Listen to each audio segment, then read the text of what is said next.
Listo, perfecto. Creo que ya estamos grabando. Entonces, nada, pues buenas tardes a todos y todas. Obviamente hoy para nuestra presentadora tampoco necesitamos introducción, presentación, pero pues por efecto solamente de la grabación es importante. Hoy contamos con Irina España El Hayek, que es profesora de la Facultad de Ciencias Económicas de la Universidad Nacional. Irina también fue profesora de la Universidad de AFIT. Tiene un doctorado en economía en la Universidad de Colonia en Alemania. Y hoy nos va a presentar un paper coautoreado con María José Fuentes Vázquez, cuyo título me encanta: Coffee Tastes Bitter, Education in the Coffee Economy in Colombia in the Early 20th Century. Entonces, Irina, pues la pantalla es toda tuya, y muchísimas gracias y qué bueno tenerte aquí en el seminario HIPTE. Gracias, Eric, por la presentación y muchas gracias a todos y todas quienes están conectados. Efectivamente, esta es la presentación para el día de hoy: Coffee Tastes Bitter, Education and the Coffee Economy in Colombia in the Early 20th Century, con María José Fuentes Vázquez de la Universidad de Barcelona. Y bueno, esto es como planeo desarrollar la presentación el día de hoy. Voy a empezar con qué nos llevó a esta pregunta de investigación o a este proyecto de investigación. Luego les voy a presentar la pregunta y la hipótesis que estamos trabajando para empezar con el mecanismo hasta ahora que hemos identificado y también la estrategia empírica y finalmente unas conclusiones que tenemos por acá medio preliminares. Bueno, entonces empecemos con qué nos llevó a este trabajo o la motivación. Y yo creo que acá el público, y si no, les voy a contar como una pequeña historia porque veo que creo que tenemos como estudiantes por acá. Hacia finales del siglo XIX y principios del siglo XX, el café empezó a fortalecerse como el principal producto de exportación en Colombia. Llegó a ser en su mejor época el 70% de las exportaciones en Colombia y además empezó a ganar mucha participación en el mercado mundial. Llegó a ser entre el 15 o el 20% de participación en el café colombiano en ese mercado global. Eso trajo muchas transformaciones económicas y sociales al país, entre otras, por ejemplo, mayor crecimiento económico, también trajo cambios en la infraestructura de transporte o reformas, mayores ingresos fiscales. Mejor dicho, el café como para esta época era como lo mejor que le podía pasar a Colombia, más o menos. También va a traer unas transformaciones sociales y en particular las regiones que lideraron esta economía cafetera suelen ser asociadas con un mejor desempeño en materia de educación. Ustedes pueden ver acá en estos mapas que tienen sus pantallas, admitir, pueden ver en sus pantallas el mapa de la producción, no, esto no es producción, esto es el número de árboles de café en 1925 por los departamentos o a nivel departamental. Y en los dos últimos mapas lo que están viendo es el número de estudiantes matriculados. Estas son las tasas de escolaridad, perdón, de educación primaria en 1905 y 1955. Lo que parece indicar los mapas, que es lo que dice la literatura, es que el café fue muy positivo, trajo muchos beneficios para las regiones productoras en materia de educación, porque aquellos departamentos que tuvieron esta economía cafetera, lo que van a generar es mayores recursos para financiar la educación, sobre todo la educación de las masas, que es la educación primaria.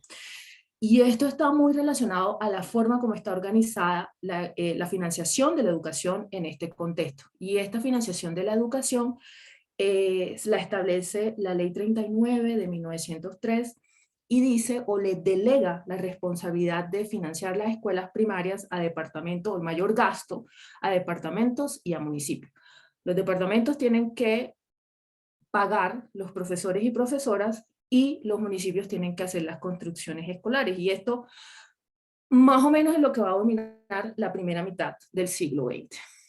De tal forma que si usted tiene este boom de la economía cafetera, va a ser maravilloso porque le va a traer recursos y va a poder los departamentos financiar más profesores y profesoras y los municipios van a tener mayor construcción en ejes escolares. Y los mapas lo que están mostrando es que Antioquia, Caldas, en cierto sentido los Santanderes aquí están mostrando como esa mayor participación.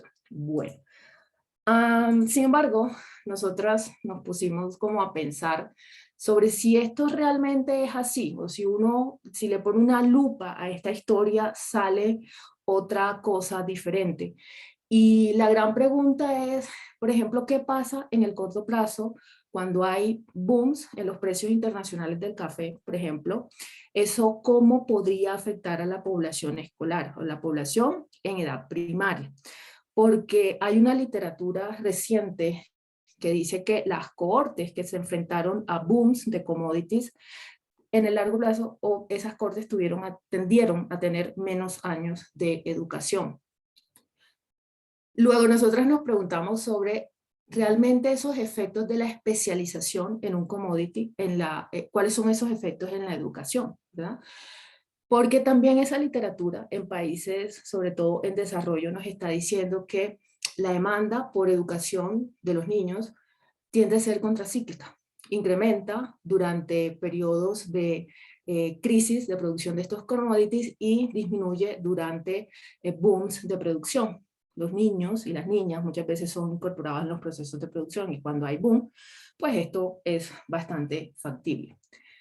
Bueno, de tal forma que la pregunta de investigación es si este commodity agrario desincentiva en el corto plazo la demanda por educación a nivel subnacional. Y cuando hablamos de nivel subnacional nos referimos a los municipios colombianos. Entonces, esta economía cafetera que técnicamente iba a proveer más recursos para financiar la educación subnacional, ¿acaso va a desestimular entonces la educación o la demanda por educación a nivel mucho más pequeño, por ejemplo, en los municipios colombianos?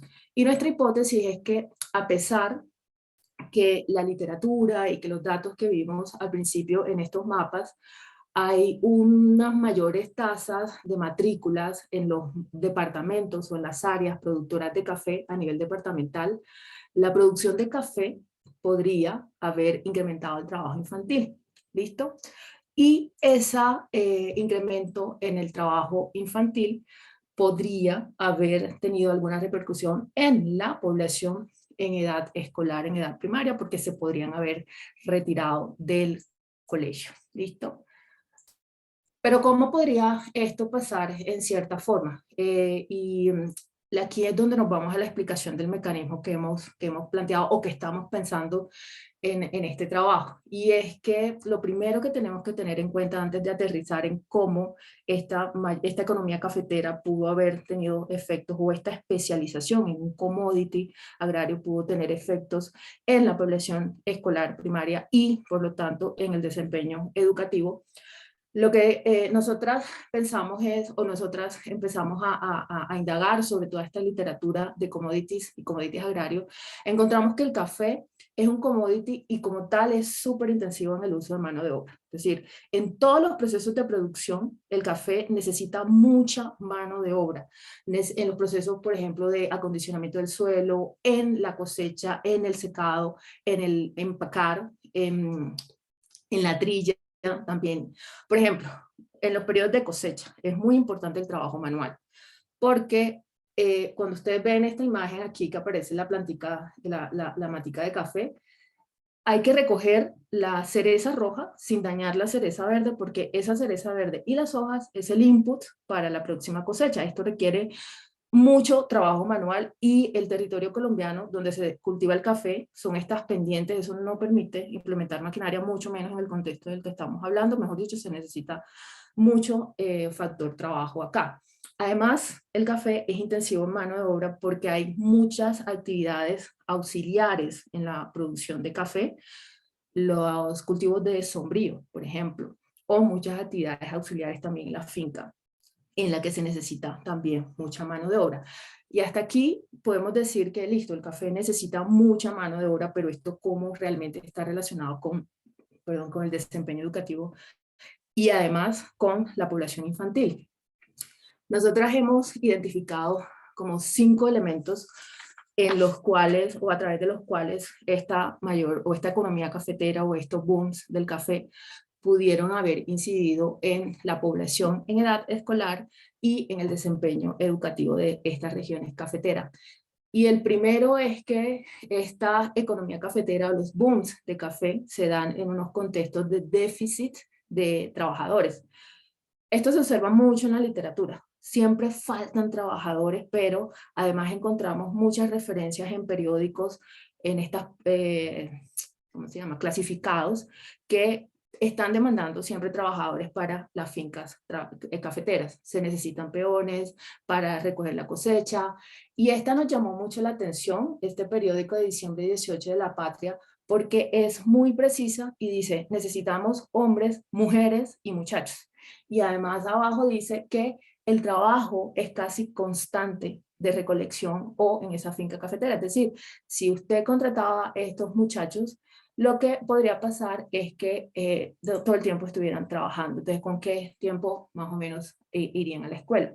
Ante estos déficits de trabajadores, se necesitaba entonces todo el potencial de trabajo, incorporarlo en la producción de café, en esta economía cafetera, y esto incluía a los niños y las niñas.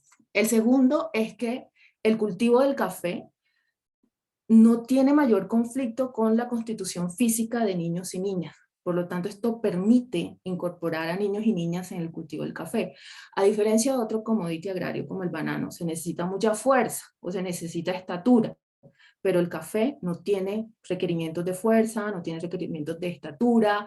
Esto facilitaba la incorporación de niños y niñas en edad primaria, sobre todo, en el cultivo y ante déficits de trabajadores. Entonces la cuestión era también ahí factible. En estas fotografías podemos ver fincas cafeteras de la época. Esto es una revista de una firma alemana que exportaba café, y muestran en casi todos los procesos. Estas son unas fotografías seleccionadas, hay muchas más fotografías, pero casi en todos los procesos de producción siempre hay niños y niñas. En la primera imagen, en la recolección, en el secado del café, en empaquetar o, bueno, packing el café, en el transporte del café también. Y esta es una fotografía de la Federación Nacional de Cafeteros en 1932, donde muestra a un niño haciendo trabajo, estos llamados trabajos auxiliares en los procesos de una finca cafetera, ¿listo? Porque tienen estos cultivos adicionales, en fin.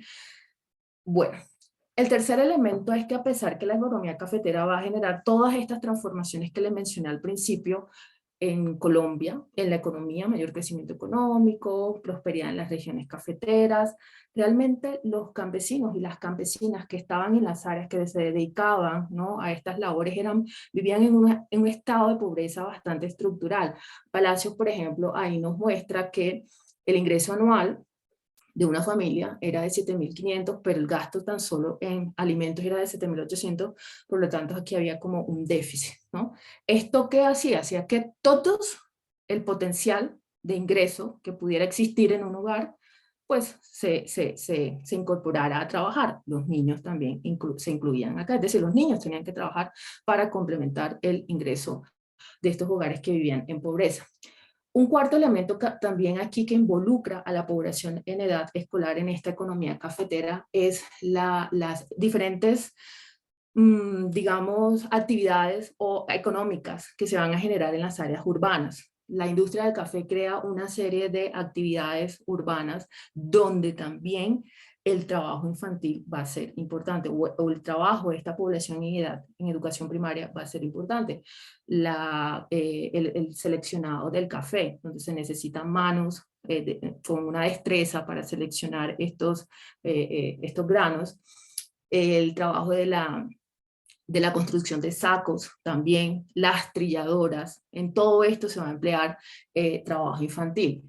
Y una quinta que también hemos seleccionado o que hemos identificado en la literatura, sobre todo sociológica, acá es cómo se da una normalización del trabajo infantil en las áreas productoras de café. Es como una etos en estas áreas productoras, que los niños y las niñas se incorporen desde edad temprana en los trabajos agrarios, porque esto hace parte de la formación cultural, de la formación social de los niños, y se tiene que hacer desde edad temprana. Entonces, es tan normalizada la situación que uno ve en las revistas de la Federación Nacional de Cafeteros listados de salarios para hombres, para mujeres y también para niños, que estaban clasificados como el cuarto brazo. ¿Listo?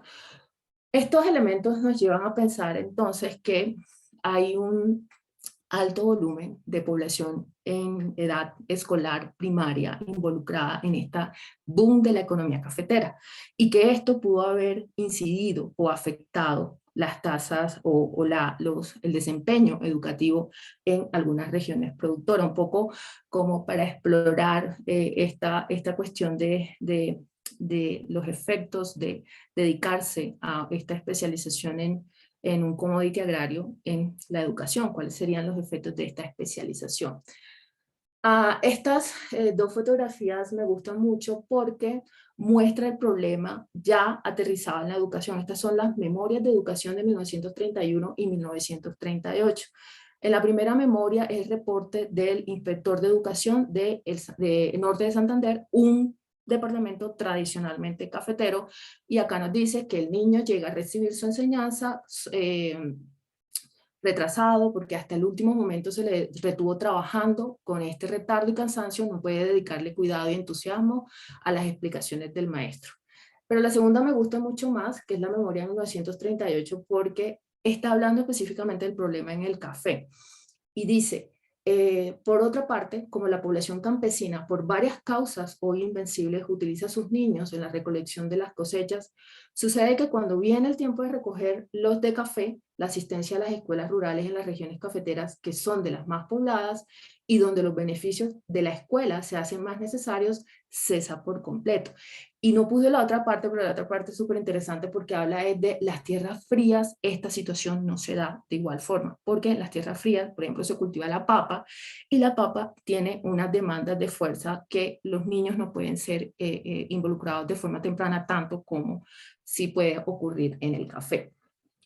Luego, con esta, entonces, panorama en el que este commodity agrario, que es muy intensivo en el uso de mano de obra y por todas las características que les he hablado, que hicieron posible la incorporación de esta población en edad escolar de forma temprana y que pudo impedir su asistencia a la escuela, nuestra estrategia empírica entonces busca determinar si la producción de café redujo la demanda por educación. Entonces nos enfocamos, casi siempre la literatura en educación está enfocada en el lado de la oferta. Entonces las élites no quisieron dar los recursos necesarios, sobre todo en Latinoamérica, etcétera, etcétera, pero nosotros quisimos ver, a ver, un poco el lado de la oferta.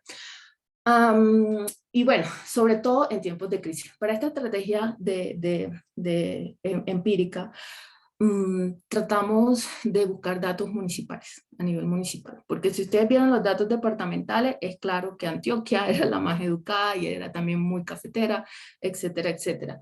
Vamos a ver entonces esto a nivel municipal.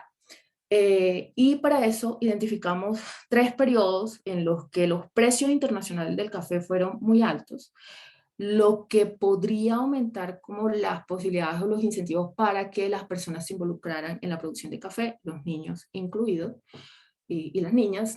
Y tenemos estos 3 periodos: 1890, la década de 1910 y 1920. No fuimos más hacia allá. En 1890 tenemos un buen periodo, hay precios altos del café, pero acá la participación es pequeña para Colombia, y además no hay muy buenos datos para ser totalmente transparentes. Tenemos 1920 y tenemos precios altos del café, pero en 1920 hay menos datos incluso que en 1890. Entonces ahí es tremendo. Encontramos que en 1910 hay como un buen balance entre precios altos del café, pero además datos a nivel municipal de estudiantes en educación primaria y otros datos que nos van a servir para variables de control. Con este, entonces, supuesto, lo que planteamos es una ecuación, un OLS muy sencillo, en donde la variable y va a ser el número de estudiantes en educación primaria matriculados sobre el total de la población, no, disculpen, por cada 1000 habitantes, explicados por la producción de café, el número de árboles de café per cápita, de hecho, y algunas variables de control, como el número de estudiantes por cada 1000 habitantes, el número de estudiantes matriculados en primaria por cada 1000 habitantes en 1890 como una variable de control, y tenemos también otras variables de control geográficas como la distancia a Bogotá, Medellín, si tenemos variables de construcción de caminos, de ferrocarriles, bueno, de ese tipo, temperatura, cosas así. Los resultados están en esta tabla y acá lo que está indicando es que la producción de café, que es nuestra próxima realidad de producción de café, pero es el número de árboles per cápita, tiene una relación negativa con el número de estudiantes matriculados en primaria por cada 1000 habitantes. Pero claramente esto tiene todos los problemas de endogeneidad, ¿no? Y lo que nos planteamos luego para corregir esta endogeneidad es una técnica variable instrumental. Esta técnica de variable instrumental, la primera etapa, explica variable de café que estamos utilizando por esta variable que se llama pot yield. ¿Qué es pot yield? Pot yield es un índice que construye la FAO. Entonces este índice va de 0 a 100 y nos dice las calidades geofísicas que puede, o climáticas, en fin, un conjunto de características agroecológicas que puede tener un municipio para producir café. Entonces, entre mejores digamos, características geofísicas tenga ese municipio para producir café, pues se va a acercar a 100 y si no, se va a acercar a 0. Entonces, realmente es como el potencial que tiene un municipio para producir este bien en determinado momento. Bueno, no, en realidad, en general. Y la segunda etapa nos está mostrando la regresión entre el número de estudiantes en educación primaria matriculados o por cada 1000 habitantes, explicados por el café y por las variables de control. Y aquí la pregunta es si este pot yield que estamos utilizando, que es el índice de la FAO, es una variable exógena, ¿no? Para utilizarla acá. Y lo que nosotros acá tenemos que mencionar es las características geofísicas que tiene Colombia, ¿no? Colombia tiene de norte a sur la presencia de la cordillera de los Andes. Ustedes lo pueden ver aquí en este mapa que ven a la parte izquierda de la pantalla. Y a ver, la cordillera de los Andes presenta lo que Nieto Arteta dice es una fatalidad geográfica. Esta fatalidad geográfica le permite a Colombia, en esos territorios naranja o bueno, no sé, rosado, como ustedes los vean, verde, morado y azul, permite que en esos territorios se den las condiciones casi perfectas para la producción de café, las condiciones de altitud, de temperatura, de lluvias anuales, de fotoperiodos, de radiación solar, del pH del suelo, propicias y únicas para la producción de café. ¿Listo? Entonces, ¿qué pasa? Que en el momento en que llega este boom de la economía cafetera, la decisión de producir café es óptima para las personas, por lo menos que están acá en este territorio. ¿Y por qué sería entonces exógeno? Porque es bastante improbable que la acumulación de capital humano esté relacionada con estas características únicas y geográficas, a menos que se presente este evento de booms internacionales en los precios del café o en la economía cafetera y las personas decidan producir café y sacar a los niños de las escuelas o eliminar la posibilidad de que de los niños y las niñas asistan a la escuela primaria porque tienen, por todos los elementos 5 que les mencioné anteriormente, que dejar la actividad escolar para involucrarse en la economía cafetera. Un momento, por acá. Entonces, lo que tenemos, estos son los resultados que tenemos hasta el momento. El instrumento, que serían estos los resultados, Potential Coffee Yield, da positivo y significativo. Entonces, mejores condiciones de ese territorio para producir café, pues va a tener mayores árboles de café per cápita y eso va a afectar negativamente las tasas, bueno, esto en realidad no es tasas de escolaridad, sino el número de estudiantes en educación primaria matriculados sobre el total por cada 1000 habitantes. Perdón. Entonces tenemos acá los resultados con los diferentes controles de transporte, controles institucionales, controles geográficos, como les mencioné anteriormente. Y bueno, entonces dentro de las conclusiones tenemos que lo que nosotras estamos analizando es que muchos niños pudieron haber dejado la escuela para involucrarse en la economía cafetera. Entonces hay que observar con lupa, por eso el título, Eric, hay que observar con lupa el tema de todo este romanticismo a través del cual se ha creado la narrativa de que el café fue lo mejor que le pudo pasar a Colombia. En realidad hay una literatura que habla que los commodities no son tan buenos para los resultados escolares, sobre todo en economías como la colombiana y sobre todo en el contexto en el que estamos hablando, que era un país con extremos niveles de pobreza, sobre todo pobreza rural, era una sociedad rural con escasas tecnologías que no se podían utilizar tecnologías agrarias en el cultivo del café por las características propias del café en Colombia, que se cultiva en pendientes, ahí usted no le puede meter maquinaria a eso tiene que ser necesariamente trabajo manual. Y por la constitución, los requerimientos de constitución física que el café también permitía la incorporación de niños, al contrario al banano, por ejemplo. Usted no puede fácilmente poner a un niño a recoger banano como si lo puede hacer en el caso del café.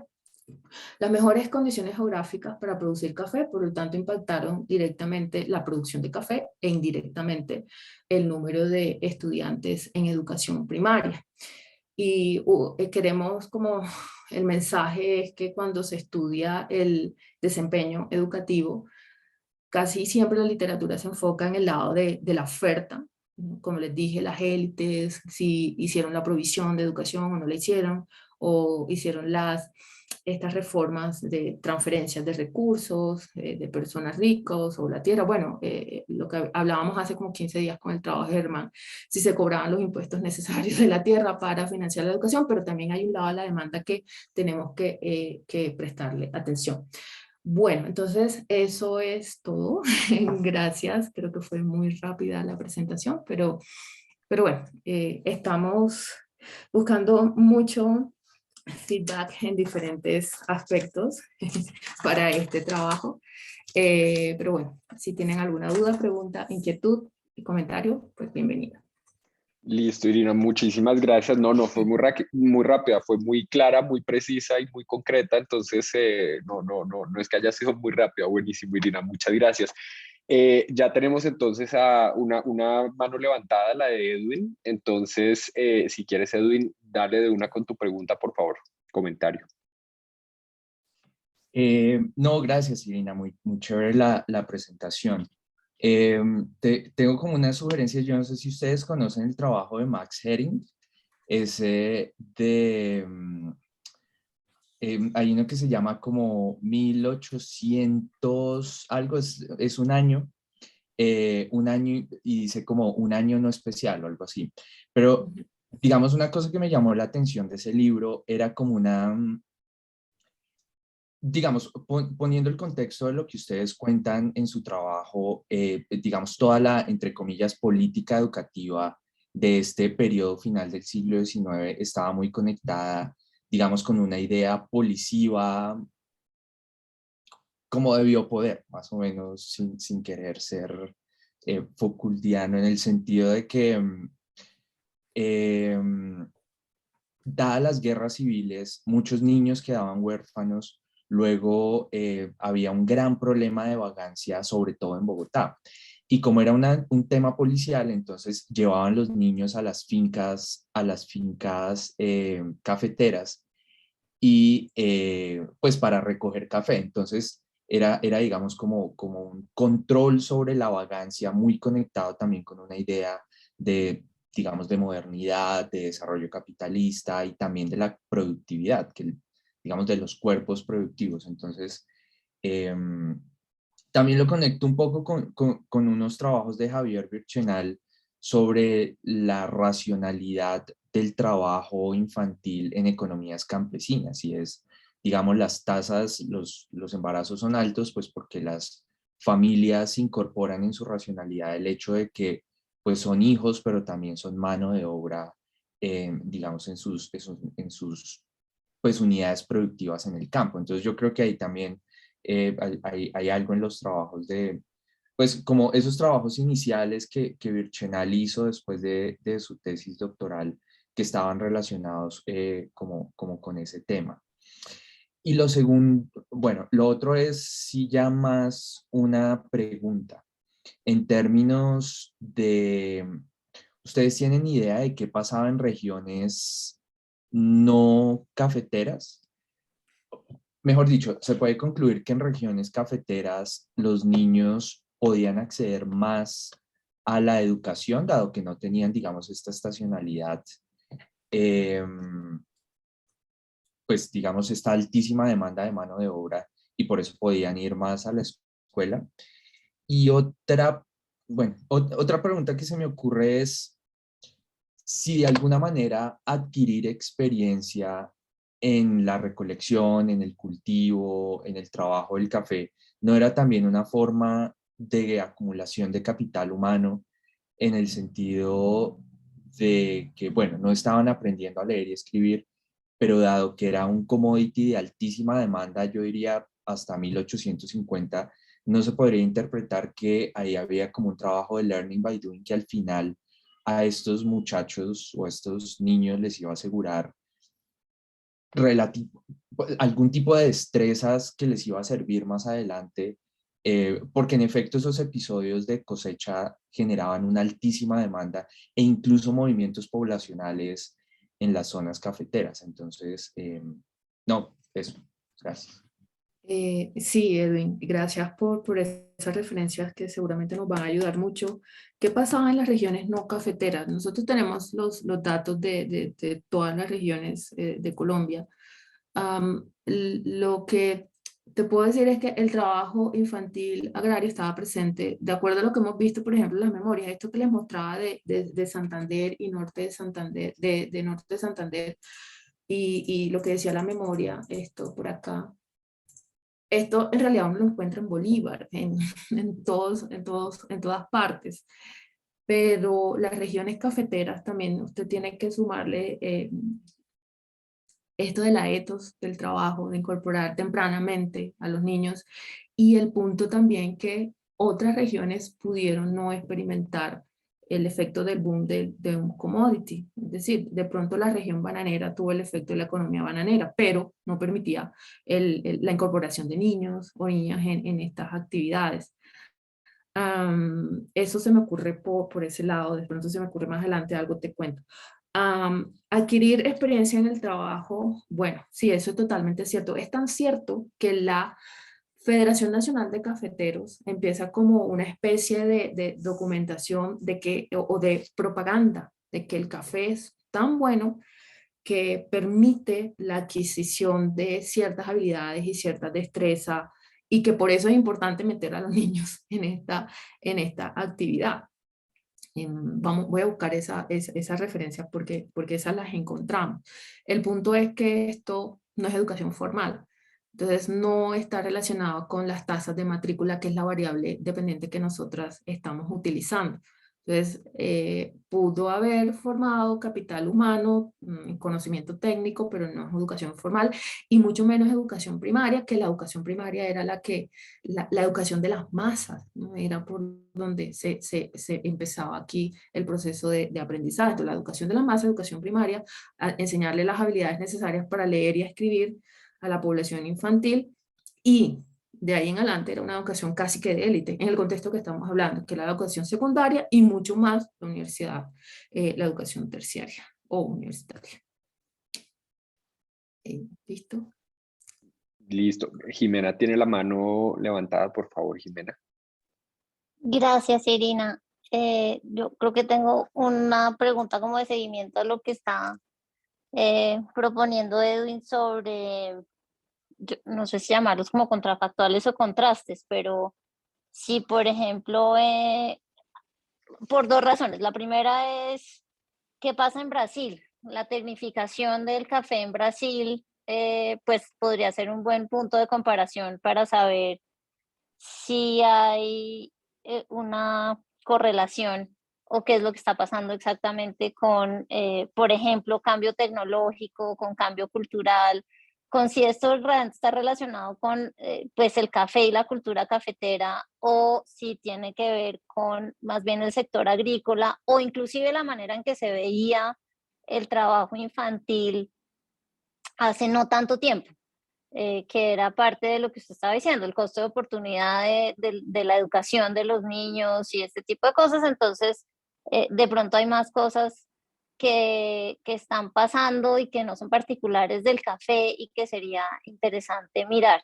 Y mi siguiente pregunta es, ¿usted conoce el trabajo de Mateo Uribe exactamente sobre este mismo tema? Y entonces quería saber cuáles son las semejanzas y diferencias de lo que ustedes están haciendo y de lo que encuentran con respecto al trabajo de Mateo. Esas eran mis dos preguntas, gracias. Gracias, Jimena. Bueno, primero con relación a Brasil, es que las particularidades que tiene Colombia es la cordillera de los Andes. Y la cordillera de los Andes hace que el café se cultive con ciertas características particulares que no tiene Brasil. Tengo entendido que Brasil, este café arábico solamente se produce, tengo entendido, solamente se produce en cierta región, pero Brasil puede meterle maquinaria a esta recolección de café. En Colombia, como esto se da en pendientes, es muy difícil meterles tecnologías y esto hace que, además, en el escenario que estamos hablando de principios del siglo XX, que no hay muchas tecnologías agrarias en Colombia, que no hay tecnologías agrarias involucradas en la producción de café, y eso súmele meterle, no sé, un tractor a una pendiente en Caldas o en estos territorios. Entonces, de hecho, nosotras inicialmente habíamos hablado con Bruno, bueno, este chico Bruno es un chico de Brasil, pensábamos hacer el trabajo también, la cooperación de Colombia y Brasil, y encontramos como ese pequeño detalle, que las condiciones geofísicas son particulares en Colombia, son diferentes. El trabajo de Mateo, claro que sí, Mateo de hecho muy amablemente nos facilitó los datos de la FAO. Y la diferencia del trabajo de nosotras con Mateo es que nosotras vemos los efectos de esta especialización en commodities en la educación, y Mateo la lleva más allá. Mateo, o sea, la lleva más allá en el sentido de que él lo que quiere observar es los efectos que esto tiene en la industrialización en el país. Entonces, que estas regiones cafeteras se dedicaron, fue al café y no, sobre todo los municipios, entonces no se enfocaron en la acumulación de capital humano necesaria para desarrollar los procesos de industrialización. Y nosotras, como estamos metidas como todo esto, la onda de la educación, pues estamos enfocadas en este punto. Eso sería como lo que tengo por decirte en estos dos puntos. ¿Listo? Yo no sé si hay otras preguntas, otros Ya comentarios. No le sé quedó la mano si levantada. eso iba a preguntar, si la mano de Edwin es la anterior o es una nueva. Bueno, voy a aprovechar, Una este es el nueva. libro. Este es el libro, el capítulo 5 habla un poco del trabajo infantil forzado, digamos policial, de pronto también porque esto es para 1892, de pronto también en policía, pues ahí hay información de trabajo infantil. Ok, ese es capítulo 5 de Max Herring, el que me dijiste, ¿verdad? Sí, Max Herring se llama 1892, un año insignificante. Ok, listo, gracias, Henry. Ujú. Suena un poquito miedoso ese tema policivo de llevar muchachos a trabajar a las fincas y esas cosas hoy desde 2022, ¿no? Pero súper interesante también esa referencia. Sebastián, tienes la mano levantada, por favor. Hola, muy interesante la presentación. Me quedó sonando por las conclusiones que tenías, y es mirar este tipo de fenómenos desde el punto de vista de la demanda y no de la oferta. Pero si se cierra así la presentación, a mí me quedó la duda que la demanda y la oferta determinan de forma simultánea el outcome. Ujú. Y me queda la duda de si de alguna forma se podría controlar por el tipo de oferta que hay en todas esas regiones que de alguna forma hace eco a las otras preguntas. ¿Qué pasa con el contrafactual? Dentro de estas zonas, ¿la oferta es sistemáticamente diferente en otras que en otras zonas? O... Debería. O sea, debería por esto que le dije al principio de que estas regiones, al estar como estaba organizada la educación en ese momento, que la responsabilidad de la financiación estaba en los gobiernos subnacionales, sobre todo los departamentos, o sea, la mayor carga del gasto en educación eran los profesores. Y esos profesores tenían que financiar los departamentos. Si usted ve Antioquia, Antioquia tenía los mejores indicadores educativos en ese momento. De hecho, viendo series que tenemos de otros trabajos, pues tiene unos mayor número de profesores, mayor número, bueno, en general tiene mucho de esto. Ese comentario que tú nos has dicho, Sebastián, ya no lo han hecho, eso de mencionar la oferta, de hecho, controlar por alguna variable de oferta también nos resulta importante. Y una pregunta aquí es como si tienen como alguna recomendación, pues sería buenísimo. Nosotras hasta ahora tenemos, por ejemplo, nos dijeron meter profesores, que es una variable pues de oferta en cierto sentido, que es la provisión que se da por parte del departamento a estos municipios para la educación, o a, estos, sí, a estas regiones para la educación. Y cuando uno compara a otras regiones, no sé, como Bolívar o como Magdalena, pues las regiones cafeteras tenían una mejor provisión. El punto es, uno ve los datos a nivel departamental, ¿listo? Entonces uno ve los datos a nivel departamental y otra cosa es ver los datos a nivel mucho más subnacional, a nivel municipal. O cuando uno ve los datos urbano-rural. Entonces, ¿dónde se va a concentrar esos mejores indicadores? Lo que nosotras hemos visto es que esto se va a concentrar en áreas urbanas, pues, los beneficios del café. ¿En dónde? En Medellín. Medellín va a tener mayor número de estudiantes, mientras que los municipios, y Medellín, pues si bien podría tener cultivo del café, en realidad el café se daba en las áreas rurales de Jardín Antioquia o de alguno de estos municipios al interior. Pero sí, tu observación es muy buena y tenemos, la tenemos en cuenta porque de hecho ese es uno de los últimos comentarios que recibimos recientemente sobre el lado de la oferta. ¿Listo? La última preguntita antes de... Dale, tranquilo, tenemos todo el tiempo, mira, apenas La, las 19. la variable instrumental de esa forma también podría estar correlacionada con esa oferta, ¿cierto? ¿O no? La variable instrumental es una variable geográfica, no sé en qué sentido podría estar relacionada con la oferta. Es decir, esas son condiciones climáticas que son únicas y que son geográficas. No sabría cómo en este momento, pues no se me ocurre en qué sentido, pero si se te ocurre, cuéntame.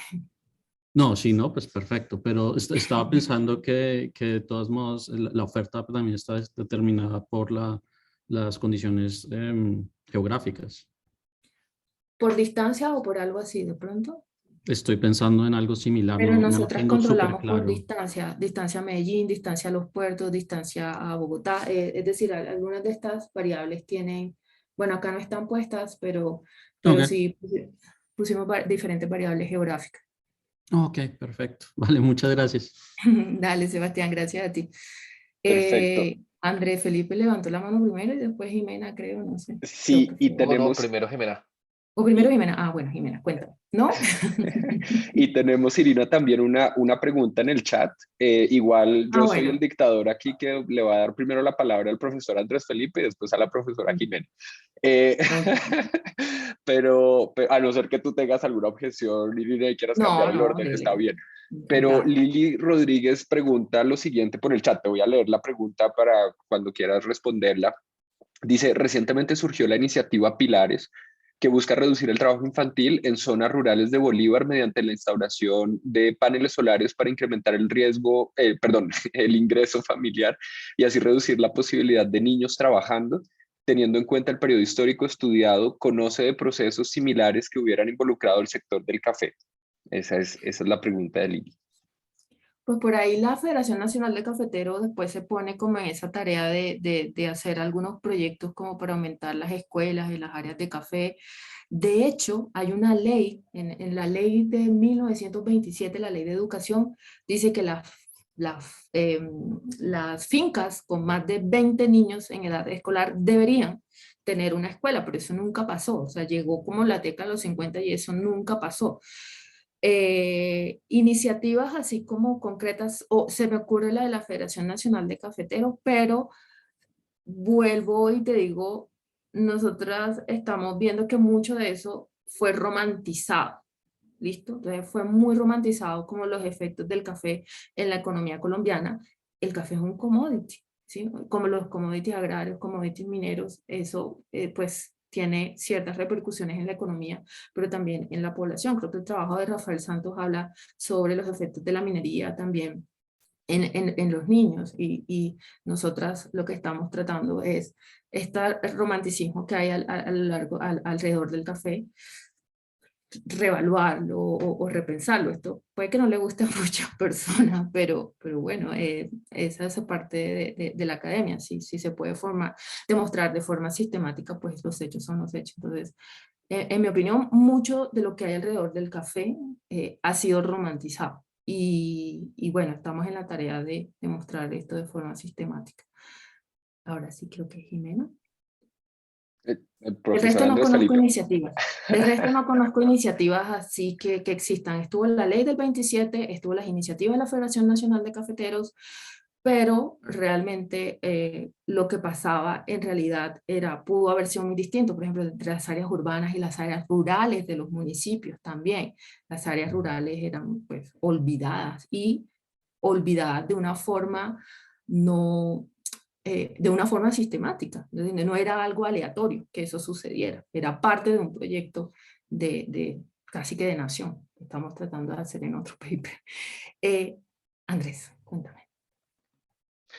Por la respuesta que le dio ahorita a Sebastián sobre el lado de la oferta, entendí que tienen series de profesores como en estos lugares. Estoy pensando si hay algún grado de estacionalidad también de los profesores, si ellos también de alguna manera sustituían y se iban a trabajo de café. Me imagino que eso debe ser poco probable, pero no sé si hay alguna información de si hay esta estacionalidad o de la estabilidad de los profesores como ofreciendo educación, por un lado, y también si cambiaban las horas de colegio durante los periodos como de auge del café versus épocas de crisis, como los horarios cambian, eso es muy estable. Yo no sé, pues no sé Mira, si tiene algo. en Chile las leyes de educación en Chile trataron para la educación rural, trataron de acomodar los horarios, eso fue a nivel nacional, trataron de acomodar los horarios a las fechas de cosecha y a los horarios del campo. Entonces los niños ingresaban a la escuela de 10 de la mañana a determinada hora porque las primeras horas eran dedicadas al trabajo.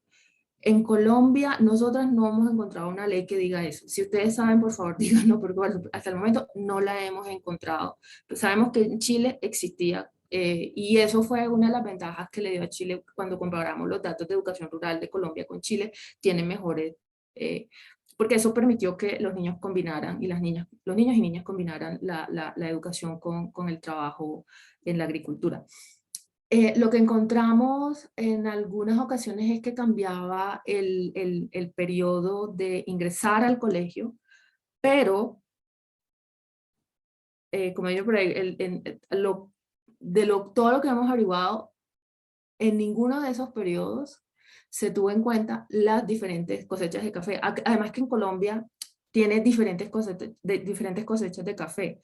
La principal, la mitaca, y nunca como que se trató como de acomodar eso, por lo menos de lo que conocemos hasta el momento, de lo que hemos investigado. De hecho, en una de las regresiones que teníamos en unas versiones anteriores, controlábamos por eso, por los territorios en que tenían 2 cosechas de café. Hay unos territorios que pueden tener hasta 3 cosechas de café al año, ¿no? Y lo que encontrábamos es que entre más cosechas de café al año tenían determinados municipios, los efectos en educación, pues la educación, esta variable educativa tendría a disminuir. Las series de los profesores, tenemos series Sí, pero por otros trabajos tenemos series municipales. Acá lo que tenemos es un corte transversal, Andrés Felipe. Tenemos un corte, es decir, para estos años pues ver estacionalidad en estos momentos, no. De hecho, por eso les decía que en la estrategia empírica teníamos 1890, 1910 y la década del 20, pero el problema son los datos en la forma en que nosotras estamos trabajando, que es a nivel municipal. ¿Listo? Entonces, pues ahí es como complicado ver eso. ¿Listo? Ahora sí, Profesora Jimena. Jimena. Y ahora sí, ahora sí. Sencillamente me estoy aprovechando de que somos poquitos y queda mucho tiempo para volver a unos puntos. Primero, creo que en el sentido de desromanticizar el café, sí, entiendo el propósito. Creo que el trabajo de Mateo Uribe va exactamente en el mismo sentido, pues porque encuentra los mismos resultados que ustedes. Sin embargo, me parece que eso puede ser un poco como bulldozer en el siguiente sentido, que seguro hay una cuestión de creación romántica de la cultura cafetera, pero esa creación romántica de la cultura cafetera también está asociada como con una construcción de institucionalidad. Y entonces creo que tampoco hay que arrasar pues con lo que ustedes están llamando romanticización, que es una forma como de descalificar otros efectos positivos que haya podido tener la cultura del café. Y es solamente por llevarles la contraria, básicamente lo estoy diciendo, pero es como, de verdad, creo que por lo menos los estudios sobre institucionalización sí son, también han mostrado cosas que hay algo recuperable. Y Cosme quiere participar en la cosa, Quiere perdón, es participar. como, me está diciendo que no, que ya, De que pronto pare. Él está a favor de la hipótesis Yo del café. creo que sí, está a favor del café, es una mala cosa. Pero bueno, entonces eso me lleva a volver a mi primera pregunta como para recontextualizarla y de pronto plantearla de otra manera. Yo creo que no estaba pensando en comparen café en Colombia con Brasil, porque evidentemente las condiciones geográficas son diferentes. Pero lo que me parecía interesante tal vez mirar era la posibilidad de ver un país donde se tecnifica la producción de café y ver si entonces hay cambios en la demanda por educación gracias a la tecnificación del café. Esa era la comparación que me parecía interesante, no una comparación diciendo esta gente es completamente diferente y entonces porque las condiciones de producción en un lado y en el otro son completamente diferentes, entonces sencillamente no podemos decir nada al respecto. Es precisamente hacer el contraste entre una caficultura tecnificada con una no tecnificada o muy manual, por lo menos muy demandante en mano de obra, para saber si efectivamente en Brasil también hay cambios o caídas en la demanda por educación que podrían estar asociadas al café. Y pensándolo en más amplio, creo que a lo que yo le estaba apuntando más allá de eso era al cambio en el costo de oportunidad de la educación. Y ese cambio en el costo de oportunidad de la educación creo que no es exclusivo del café. Entonces, por eso estoy pensando en una cosa y no es exclusivo del sector agrícola. Em, entonces, como se podrán esperar, voy a hablar de la riqueza de las naciones. Y entonces, en la riqueza de las naciones, cuando Adam Smith está hablando sobre los gastos del Estado y del gobierno, dice que entre los gastos del gobierno debería estar la educación pública, precisamente porque la gente que trabaja, que en los trabajos rutinarios es lo que dice, no hace la diferencia entre agrícola y manufacturero o industrial o entre urbano y rural, sino la gente que trabaja en este tipo de trabajos rutinarios muy altamente consumidores de mano de obra, sencillamente no tiene el lujo de ocuparse de la educación de sus hijos porque el costo de oportunidad es muy alto, precisamente porque lo primero que quieren hacer es poner a trabajar a sus hijos en cuanto sea posible. Y dice, entonces lo que tenemos que hacer es un poco proveer educación pública porque de esa manera también le podemos bajar el costo de oportunidad a la educación. Entonces, por eso es que estoy pensando como en una cosa un poco de más largo plazo que les permitiera a ustedes, obviamente esto se sale un poco de lo que están haciendo, pero que permitiera tener como una imagen más amplia sobre el cambio en el costo de oportunidad de la educación, que hace que, por ejemplo, pueda ser que la demanda de educación, inclusive en el café en años más recientes, pues ha aumentado en los sectores cafeteros. Y la otra última cosa, nada que ver otra vez, que se me ocurre es seguir, ya volviendo a su tema, a lo que ustedes están haciendo, seguir el movimiento del geográfico del café en Colombia. El café ha cambiado de lugar, o sea, nunca, no siempre ha sido la misma región cafetera, entonces sí, sin duda estuvimos en Antioquia un tiempo, pero antes de eso estuvo en Santander y se fue moviendo y ahora está en Nariño, no sé qué, y de pronto ver si ahí ustedes encuentran algo también sobre efectos en trabajo infantil, que permita también tener un efecto diferenciado por región. Ya, eran esas tres cosas, gracias. No, está muy bueno. Eso, pues ojalá pudiéramos hacer un panel, por ejemplo, sería una locura si pudiéramos. Vamos a intentarlo. Con los datos de 1890 vamos a ver como trabajo de archivo, a ver qué podríamos encontrar. Ahí ya tenemos, por ejemplo, tenemos en 1890, en 1893-94, el ministerio recogió los datos a nivel municipal de estudiantes en primaria, secundaria, profesores, maestros y maestras en esa época, etcétera. Y bueno, me parece chévere tu comentario de Brasil y como ver esto donde se utilizan más tecnologías y menos tecnologías, como en el caso de Colombia, podría funcionar. Hay que volver a llamar a Bruno, que era con quien vamos a hacer el trabajo con Brasil. Y lo de romantizar el café, bueno, pues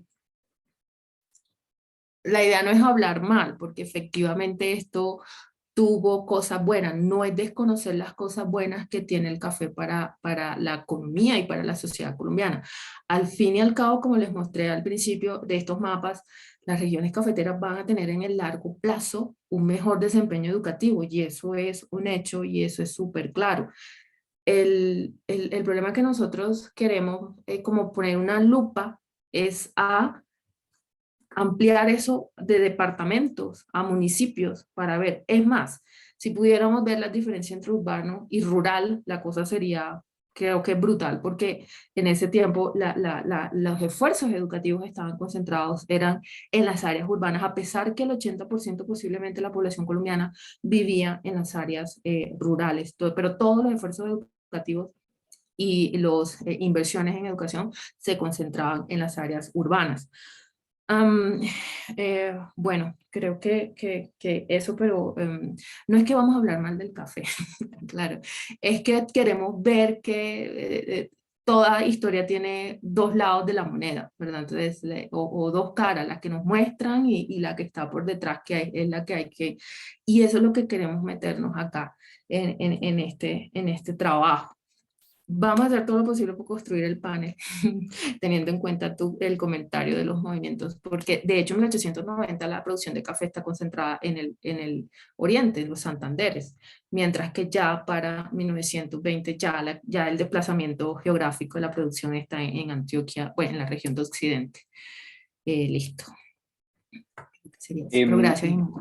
Yo no sé si haya alguna otra pregunta, algún otro comentario, sino yo aprovecho para meter una cucharada rápida, pero no quisiera tampoco aquí monopolizar la palabra ni nada, pero hay una cosa, Irina, que yo todavía no logro, es por pura falta de conocimiento, obviamente, pero que yo todavía no logro como imaginarme muy bien, y que tiene que ver con muchos de los comentarios que hicieron varias personas, o todas las personas, de hecho, antes, de alguna forma, y es como cómo era específicamente, digamos, la educación primaria y la escolaridad en esa época, ¿cierto? Yo no me la logro imaginar muy bien y es que me da la impresión de que obviamente parados desde donde estamos nosotros y nosotras hoy en día, pues es, digamos, el supuesto de decir ir al colegio, pues es una cosa buena per se, ¿cierto? Pero yo no estoy tan seguro, de pronto en uno de los comentarios también que hacía Edwin va en esa dirección de decir, bueno, de pronto el cultivo, la cosecha, el trabajo del café para los niños y adolescentes, etcétera, también tenía una forma como de, yo no sé cómo se llama eso, ¿no? Como de disciplina, como de adquisición de ciertas capacidades, etcétera, que de pronto definitivamente, dado el tipo de calidad de la educación que había en esa época, pues la educación formal no necesariamente podía suplir o mejorar, ¿cierto? Entonces, digamos que a mí me encantó esa parte de tu exposición en la que tú nos explicabas cómo funciona el cultivo del café, ¿cierto? Y cómo funciona el trabajo de los niños y de los adolescentes en esos cultivos, pero de pronto me hubiera gustado ver algo, digamos, equivalente a cómo funcionaba el colegio, ¿cierto? En un día normal para una región, yo qué sé, para Caldas, digamos, para darle, no sé, ¿cierto? Como un poquito más de qué era lo que veían esos niños en esos cursos, cuáles eran las clases, si todo era religión católica o si había otras cosas más que definitivamente podían ser como más útiles, con todo el respeto para lo que sea, ¿cierto? Pero ese Lo que punto sea. me parece, O sea.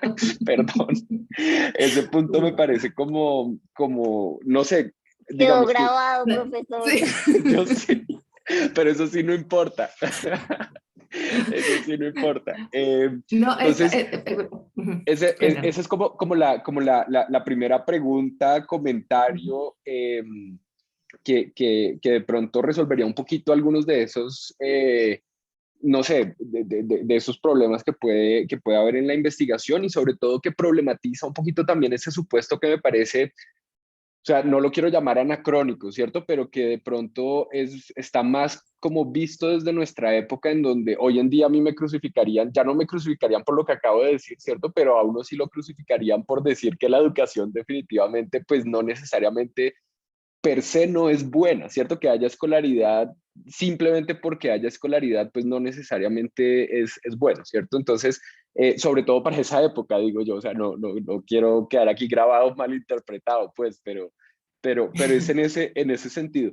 Y lo otro que era un poco más una pregunta que era más como por dato curioso, más por curiosidad, pero que después con lo que estaba diciendo Jimena acerca de los costos de oportunidad de la educación, me parece que de pronto puede tener sentido, es si sabemos algo de cuáles eran los salarios de esos menores de edad, digamos, o los jornales, pues, que se les pagaba, si había una diferencia entre lo que se le pagaba a un adulto, pues, obviamente si había una diferencia de género súper interesante también, o pues de sexo, pero en particular, si había una diferencia también ahí, y si tienes datos y si puedes saber algo al respecto, y de ahí de pronto te podrías coger un poquito con respecto a lo que estaba diciendo Jimena ahorita de los costos de oportunidad. Sí, bueno, chévere el comentario de explicar más la historia de la educación, porque de hecho nos pidieron eso pues en otra cosa que estamos haciendo. ¿Y cómo funcionaba? Era una educación totalmente descontextualizada. O sea, esto era el Estado colombiano en todo su esplendor en cuanto a su relación con, con, con, con este sentido de la educación de las masas. Entonces, ¿cómo se regía por la ley 39, por lo menos en el periodo que estamos acá abordando, la ley 39 de 1903? La ley 39 de 1903 establecía para la educación primaria, porque acá nosotras estamos enfocadas en la educación primaria, vuelvo y te repito, porque esta es la famosa educación de las masas. Entonces, ¿cómo se abordaba? Una educación urbana, hacía una diferencia entre una educación urbana y una educación rural. La educación urbana, 6 años, la educación rural, 3 años. La educación urbana tenía español, gramática, calistenia, e incluso como ciencias naturales, algo así. Es decir, era un pensum de 8 materias.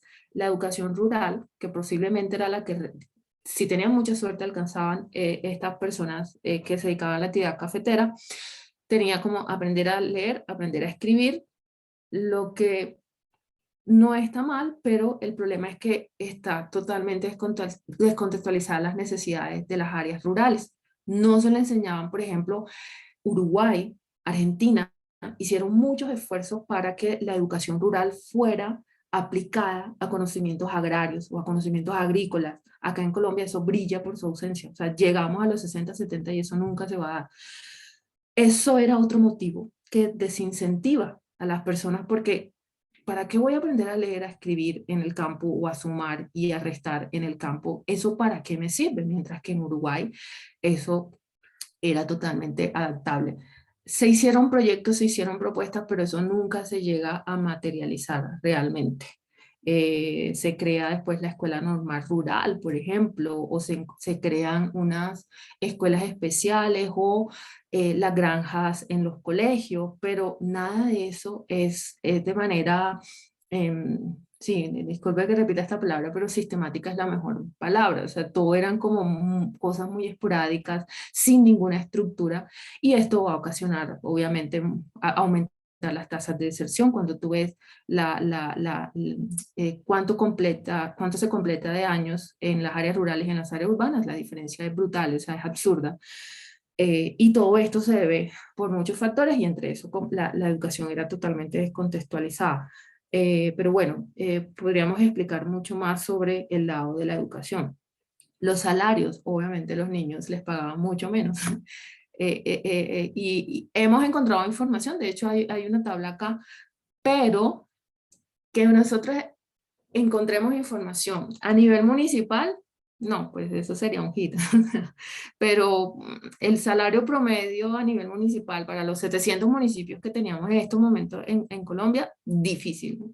Encontramos tablas, etcétera, que la Federación de Cafeteros la llamaba el cuarto brazo, porque el primer brazo eran los hombres blancos, bueno, no eran blancos, mestizos, en fin. El hombre, ¿no? Típico, ese tenía el mejor salario. Después venían los hombres con alguna discapacidad, ese era el segundo brazo. Después creo que el tercer brazo era las mujeres y el cuarto brazo era los niños. O es muy posible que el tercer y el cuarto brazo estén mezclados con las mujeres y los niños que tenían efectivamente menos salario, pero bueno, tú no le puedes exigir el mismo nivel de recolección o que tiene un niño a que tiene un adulto. Pero datos salarios municipal, no lo creo. Ojalá. Bueno, el que busca encuentra, digo yo, pero lo que podemos encontrar es como tablas anecdóticas como las que les mostré aquí anteriormente. ¿Listo? Gracias, Irina. Hay una cosita chiquita también que se me ocurrió ahora que nos estabas contando todo eso, y es que de pronto sería muy interesante ver también como otros relatos un poco más, no sé, completos, entre comillas, acerca de qué significa la vida en las fincas, ¿cierto? Porque estoy pensando en que de pronto en la hora del almuerzo o en la hora del final de la jornada o lo que sea, había otro tipo de actividades un poco más comunitarias en donde de pronto, no sé, las personas mayores le enseñaban otras cosas que sí eran mucho más importantes a los niños de pronto o a los adolescentes. No sé, o sea, después se me ocurre otro tipo de iniciativas, claro que eso es mucho, pues digamos, posterior, ¿cierto? Eso va a venir muchos años después como Radio Sutatensa, por ejemplo, no sé, ¿cierto? Estoy totalmente en otro contexto, pero de ¿No? pronto como que esas actividades más, más comunitarias podían hacer parte de pronto de, no sé, enseñarle entonces a los niños a hacer otras cosas y ir pues en la vía de lo que sugería Edwin hace un rato también de que los niños pudieran adquirir otro tipo, entre comillas, de capital humano, ¿cierto? O como se llame, aptitudes, etcétera, dentro de esa vida distinta de la finca. Digamos que la finca no solamente necesariamente era el trabajo, ¿cierto? Y el jornal, sino que de pronto dentro de toda esa romantización también del café, esa idea de que en la finca pues hay muchas otras actividades también que van sucediendo, pero no sé, también sigo hablando desde mi ignorancia de conocimientos históricos ahí. No, de hecho nosotros esos 5 elementos que tenemos en la presentación los hemos sacado casi que es a punta de trabajo de antropología, de sociología, de eso lo hemos sacado es a partir de eso. Pero en cuanto a estos conocimientos, el problema es que no hace parte de la educación formal y nosotras tenemos que operacionalizar la Y. Entonces ahí está como uno operacionaliza esta situación. O sea, sería muy interesante, tal vez creería otra pregunta de investigación, ¿no? O otra aproximación metodológica podría resultar los trabajos de Vaca, por ejemplo. O sea, Vaca describe toda la vida en una finca y efectivamente habla que muchas veces a los niños tenían que pegarles para que fueran a la escuela, cosas así. Y es muy rico en esa información, ese trabajo. Y créeme que lo utilizamos como para documentar estos 5 elementos que puede que nos salgan más. O de pronto veamos cómo este se entrecusa con el otro, entonces salgan menos. Pero en ese sentido hicimos como esa recolección de información, porque además pues nos gusta, la creemos necesaria en este tipo de trabajo, en ese elemento. Sí, ¿verdad? Ese era tu comentario, los relatos de la vida de las fincas. ¿Cuál más? ¿Era eso o era otro? No, eso, me respondiste Ok, a todo ok. perfectamente, gracias, Irina. Listo. Sí, no sé si haya Gracias. otras preguntas, comentarios del público. Público presente. No. Bueno. Pues muchísimas gracias, Irina, de verdad, súper interesante, fascinante. Entre otras cosas, me encantaron las fotos y los A extractos ver, que para que veas sacaste que hemos de hecho mucho trabajo de archivo. O sea, esto lo buenísimo. encontramos en una biblioteca. Estas fotos era las fotos de Roselio. Mira, acá dice Roselio 1920, no se sabe. Eso es una compañía que vende café en Alemania y en esta romantización del café, Jimena, lo siento, entonces tratan de tomarle fotografías, que mire cómo se hace el cultivo del café, mire qué ordenado, mire qué bonito todo la finca cafetera, y hay muchísimas más fotos en ese documento. Pero bueno, aquí nosotros tomamos porque nos llama la atención es que en todas se ven niños y niñas trabajando. Pero bueno, tenemos también los datos de fincas cafeteras, los contratos, cuando las mamás firman para que los niños puedan trabajar. Estos se llaman tarjetas laborales, las tarjetas laborales. Pero claro, estarán fincas, no de la finca Los Ospinas, cosas así, que eran fincas grandes y tenían toda esa información ordenada. A todas esas tarjetas de trabajo también la recolectamos y tuvimos acceso a esa información. Pero bueno, esperemos avanzar prontamente en esto y estaremos dando noticias. Gracias de verdad por todos los comentarios, por la literatura que nos han recomendado, por bajarle a lo de la romantización, que sí lo vamos a bajar, y por lo del comentario de la oferta. Gracias de verdad por este espacio y por el interés y por estar acá. No, a ti, Irina, mil gracias por la presentación, de verdad buenísima. Y gracias a todos y todas por los comentarios y las preguntas. Y bueno, nos vemos en un próximo seminario HIPTE, o antes si algo extraordinario ocurre. Muchas gracias. Esperemos que no, esperemos que no. Eso, gracias. Un abrazo, que estén muy bien. Bueno, Chao, que dale, estén chao bien. Jimena, chao. Adiós.